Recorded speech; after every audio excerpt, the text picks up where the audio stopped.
Hi, my name's Spence, And I'm Ryan. and we are super excited to talk to you guys about cross-country spikes. Here are the 4 things you need to know. Let's get started.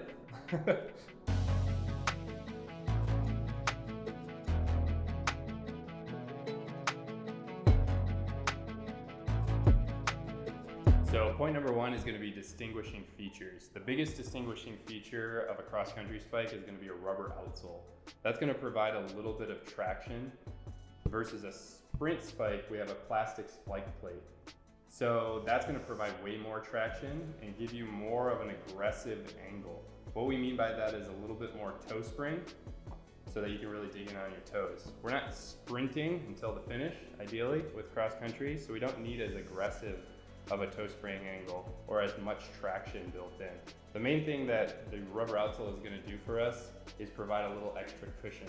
We get even more cushion because we add in an actual midsole, which a sprint spike isn't even going to have. In cross country, we're running on a variety of different surfaces: manicured golf course, a little bit of gravel, and maybe even a section of asphalt. So we need more cushioning. Those surfaces are also uneven, so we need a little more lateral stability built into the upper. So another really distinguishing feature is that they're a little bit heavier because we have more lateral stability built into the upper and all the features I just mentioned.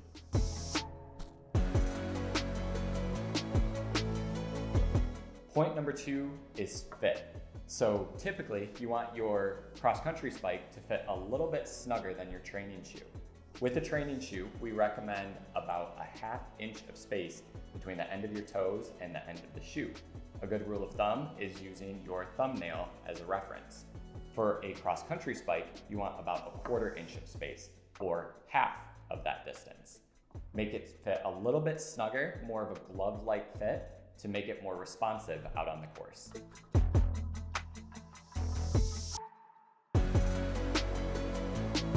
Point 3 is going to be stability. Technically, there's no stability or light stability spike, or no correction from overpronating and tipping in, or oversupinating and tipping out. Luckily, we're not in spikes for very long. We're in them a little bit longer with cross country versus track, even on the distance side of track. So a slight bit more of a risk. Majority of the time, if we have a little bit of overpronation, it's not going to be a big deal, even for a 5K. If we have a lot of overpronation, we can always add in a Stabilite to give a little bit of rigidity in the medial arch, stop the arch from collapsing, and stop our ankle from tipping in and affecting our alignment up the chain. Same is true with the Orange Light.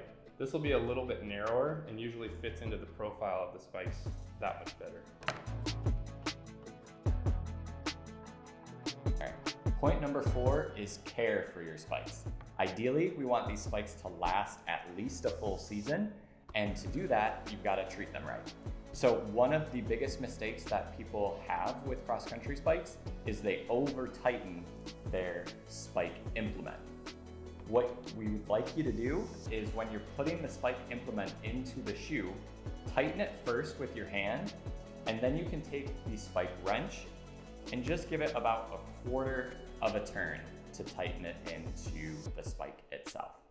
That way you're not over tightening, and that spike will be a lot easier to get out if you need to replace them. Second point is the length of the spike itself.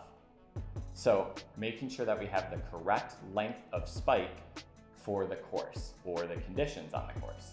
Typically, you're going to want a 3/8 inch spike for most courses. For a really muddy course or a rainy day, you might go to a ½ inch spike. A little bit longer, get you more traction. Quick disclaimer for our blooper reel. On that note about ½ inch spikes, very rarely will a course be that muddy that you need to use this length of spike. That's going to do it for the 4 things you should know about cross-country spikes. If you have any more questions, feel free to check us out in store or at playmakers.com. And good luck to everyone this cross-country season. See ya.